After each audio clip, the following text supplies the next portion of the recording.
ರುಚಿಯಾದ ಬೆರಳು ನೆಕ್ಕಿ ನೆಕ್ಕಿ ತಿನ್ನುವಂತಹ ಬದನೆಕಾಯಿ ಪಲ್ಯ ರೆಡಿಯಾಗಿದೆ. ಇದನ್ನು ಹೇಗೆ ಮಾಡಿದೆ ಅಂತ ನೋಡೋ ಬನ್ನಿ ಫ್ರೆಂಡ್ಸ್. ಹೀಗಿದ್ದೀರಲ್ಲ, ಇವತ್ತು ನಾನು ಬದನೆಕಾಯಿ ಪಲ್ಯ ಮಾಡ್ತಾ ಇದ್ದೀನಿ. ಇದಕ್ಕಾಗಿ ನಾನೊಂದು ಅರ್ಧ kg ಆಗುವಷ್ಟು ಬದನೆಕಾಯಿ ತಗೊಂಡಿದ್ದೀನಿ. ಈ ಸೈಜಲ್ಲಿ ಸಿಕ್ಕಿದ್ರೆ ಮಾಡಲಿಕ್ಕೆ ತುಂಬ ಚೆನ್ನಾಗಿರ್ತದೆ. ಇದು ಸ್ವಲ್ಪ ದೊಡ್ಡದು, ನಂದು ಹಸ್ಬೆಂಡ್ ತಂದಿದ್ದಾರೆ, ಅವರಿಗೆ ಗೊತ್ತಾಗಲಿಲ್ಲ. ಪರವಾಗಿಲ್ಲ, ನಾವು ಮಾಡಿಕೊಳ್ಳುವ, ಆದರೂ ರುಚಿಯಾಗಿರ್ತದೆ. ಈಗ ಇದನ್ನು ಕಟ್ ಮಾಡಿಕೊಳ್ಳುವ. ಇದರ ಸೈಡ್ ಮುಳ್ಳೆಲ್ಲ ಇರ್ತದಲ್ಲ, ಇದನ್ನೆಲ್ಲ ಕಟ್ ಮಾಡಿಕೊಳ್ಬೇಕು.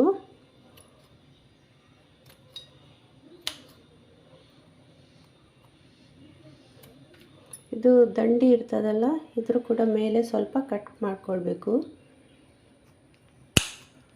ಈ ಥರ. ಈಗ ಒಂದು ಚಾಕುವಿಂದ ಇದನ್ನು 4 ಭಾಗ ಮಾಡಬೇಕು.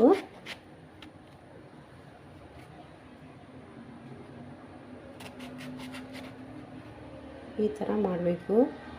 ಇದರಲ್ಲಿ ಹುಳ ಎಲ್ಲ ಇದ್ದರೆ ಕಾಣ್ತದೆ ನೋಡಿ, ಇದರಲ್ಲಿ ಏನಿಲ್ಲ, ಇದ್ದರೆ ತೆಗಿಬೋದಲ್ಲ, ಹಾಗಾಗಿ 4 ಭಾಗ ಮಾಡಿ ಇಟ್ಕೊಳ್ಬೇಕು.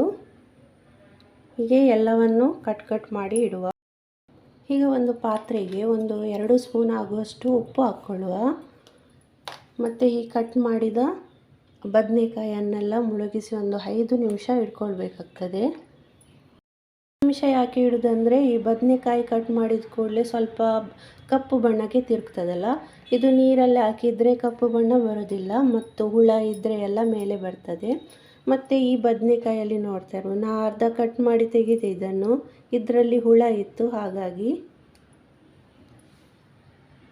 ಒಂದು ಮಿಕ್ಸಿ ಜಾರಿಗೆ ನೆಲಗಡಲೆಯನ್ನು ಹಾಕಿ ಪುಡಿ ಮಾಡಿ ಇಟ್ಕೊಂಡಿದ್ದೀನಿ.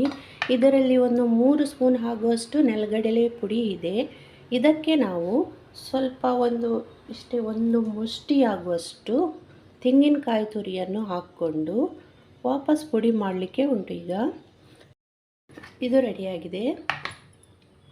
ಇದಕ್ಕೆ ಬೇಕಾಗುವ ಇಂಗ್ರೀಡಿಯೆಂಟ್ಸ್ ಬಂದು 2 ಸಣ್ಣ ನೀರುಳ್ಳಿ ತಗೊಂಡಿದ್ದೀನಿ. ಅಂದರೆ ಇದನ್ನು ಸಣ್ಣದಾಗಿ ಕಟ್ ಮಾಡಿ ಇಟ್ಕೊಳ್ಬೇಕು. ಸ್ವಲ್ಪ ಕೊತ್ತಂಬರಿ ಸೊಪ್ಪು, 2 ಟೊಮೆಟೊವನ್ನು ಪ್ಯೂರಿ ಮಾಡಿ ಇಟ್ಕೊಂಡಿದ್ದೀನಿ, ಅಂದರೆ ರುಬ್ಕೊಂಡಿಟ್ಟಿದ್ದೀನಿ. ಮತ್ತು ಸ್ವಲ್ಪ ಶುಂಠಿ ಬೆಳ್ಳುಳ್ಳಿ ಪೇಸ್ಟ್ ಬೇಕಾಗ್ತದೆ, 1 ಸ್ಪೂನ್ ಜೀರಿಗೆ ಬೇಕಾಗ್ತದೆ. ಉಳಿದ ಇಂಗ್ರೀಡಿಯೆಂಟ್ಸನ್ನು ನಾನು ಪಲ್ಯ ತಯಾರಿಸುವಾಗ ಹೇಳ್ತಾ ಹೋಗ್ತೀನಿ. ಈಗ ಬಾಣಲೆಗೆ ಸ್ವಲ್ಪ ಎಣ್ಣೆ ಹಾಕ್ಕೊಂಡು ಬಿಸಿಯಾದ ಮೇಲೆ ಉಪ್ಪು ನೀರಲ್ಲಿ ನೆನೆಸಿ ಇಟ್ಕೊಂಡಿದ್ದ ಎಲ್ಲ ಬದನೆಕಾಯನ್ನು ಹಾಕ್ಕೊಳ್ಬೇಕು. ಇದಕ್ಕೆ ಸ್ವಲ್ಪ ಚಿಕ್ಕಿ ಉಪ್ಪು ಹಾಕ್ಕೊಂಡು 5 ನಿಮಿಷ ಆಗುವಷ್ಟು ಮುಚ್ಕೊಂಡು ಬೇಯಿಸಬೇಕು. 5 ನಿಮಿಷ ಆಗಿದೆ. ಈಗ ಇದು ಅರ್ಧ ಬೆಂದಿದೆ. ಇದನ್ನೊಂದು ನಾವು ಪ್ಲೇಟಿಗೆ ತೆಗೆದಿಟ್ಕೊಳ್ಳುವ.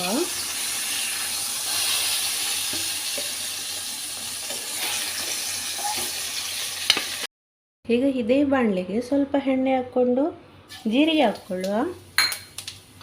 ಜೀರಿಗೆ ಸಿಡಿದ ಮೇಲೆ ಸ್ವಲ್ಪ ಈರುಳ್ಳಿ ಹಾಕ್ಕೊಳ್ಳುವ, ಕಟ್ ಮಾಡಿ ಇಟ್ಕೊಂಡಿದ್ದು. ಇಲ್ಲಿ ಈರುಳ್ಳಿ ಕಂದು ಬಣ್ಣ ಬರಬೇಕು, ಅಲ್ಲಿ ತನಕ ಫ್ರೈ ಮಾಡಲಿಕ್ಕೆ ಉಂಟು. ಈರುಳ್ಳಿ ಕಂದು ಬಣ್ಣ ಬಂದಿದೆ. ಈಗ 1 ಸ್ಪೂನ್ ಆಗುವಷ್ಟು ಶುಂಠಿ ಬೆಳ್ಳುಳ್ಳಿ ಪೇಸ್ಟ್ ಹಾಕ್ಕೊಳ್ಳುವ.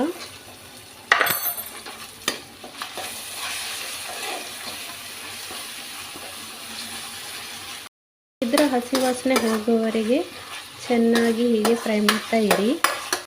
ಈಗ ಟೊಮೆಟೊ ಪ್ಯೂರಿ ಹಾಕ್ಕೊಂಡು ಚೆನ್ನಾಗಿ ಮಿಕ್ಸ್ ಮಾಡ್ಕೊಳ್ತಿದ್ದೀನಿ. ಇದಕ್ಕೇ chilli powder 2 spoon, coriander powder 2 spoon, ಸ್ವಲ್ಪ ಜೀರಿಗೆ ಸ್ವಲ್ಪನೇ ಸಾಕು, ನಾವು ಮೊದಲು ಕೂಡ ಹಾಕ್ಕೊಂಡಿದ್ದೀವಿ. ಸ್ವಲ್ಪ ಅರಿಶಿನ ಹಾಕ್ಕೊಂಡು ಚೆನ್ನಾಗಿ ಮಿಕ್ಸ್ ಮಾಡ್ಕೊಳ್ಳಿ. ಈಗ ನಾವು ಪುಡಿ ಮಾಡಿ ಇಟ್ಕೊಂಡಿದ್ದ ನೆಲಗಡಲೆ ಪುಡಿ ಹಾಗೂ ತೆಂಗಿನಕಾಯಿ ತುರಿ ಒಟ್ಟಿಗೆ ಪುಡಿ ಮಾಡಿ ಇಟ್ಕೊಂಡಿದ್ದೀವಿ. ಇದನ್ನು ಹಾಕ್ಕೊಳ್ಳುವ.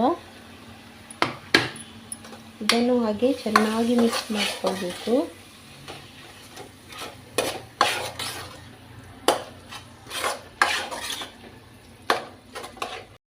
ಕೊತ್ತಂಬರಿ ಸೊಪ್ಪು ಸ್ವಲ್ಪ ಹಾಕ್ಕೊಳ್ಳುವ. ಇದರದ್ದು ಸ್ವಲ್ಪ ಹಸಿ ವಾಸನೆ ಹೋಗಬೇಕು. ಚೆನ್ನಾಗಿ ಮಿಕ್ಸ್ ಮಾಡಿಕೊಂಡು ಈಗ 1 ಲೋಟ ಆಗುವಷ್ಟು ನೀರು ಹಾಕ್ಕೊಳ್ತಿದ್ದೀನಿ.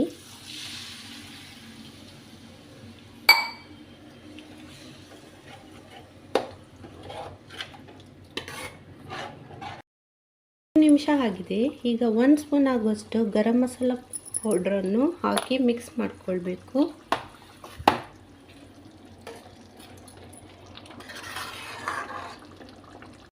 ಫ್ರೈ ಮಾಡಿ ಇಟ್ಕೊಂಡಿದ್ದ ಬದನೆಕಾಯನ್ನು ಒಂದೊಂದೇ ಹಾಕ್ಕೊಳ್ತಾ ಹೋಗಿ. ಈಗ ಇದು ಮಸಾಲೆಯಲ್ಲಿ ಚೆನ್ನಾಗಿ ಮಿಕ್ಸ್ ಆಗಬೇಕು. ಅಲ್ಲಿ ತನಕ ನಾವು ಇದನ್ನು ಬಾಯಿ ಮುಚ್ಕೊಂಡು 5 ನಿಮಿಷ ಬೇಯಿಸಬೇಕಾಗ್ತದೆ. ಈಗ ನೋಡ್ತಾ ಇರ್ಬೋದು ಬದನೆಕಾಯಿ ಪಲ್ಯ ರೆಡಿಯಾಗಿದೆ. ಯಾರಿಗೆಲ್ಲ ಬದನೆಕಾಯಿ ತಿನ್ನಲಿಕ್ಕೆ ಇಷ್ಟ ಇಲ್ಲ ನೋಡಿ, ಅವರು ಕೂಡ ಇದನ್ನು ಬೆರಳು ನಕ್ಕಿ ನಕ್ಕಿ ತಿಂತಾರೆ, ಅಷ್ಟು ರುಚಿಯಾಗಿರ್ತದೆ ಇದು.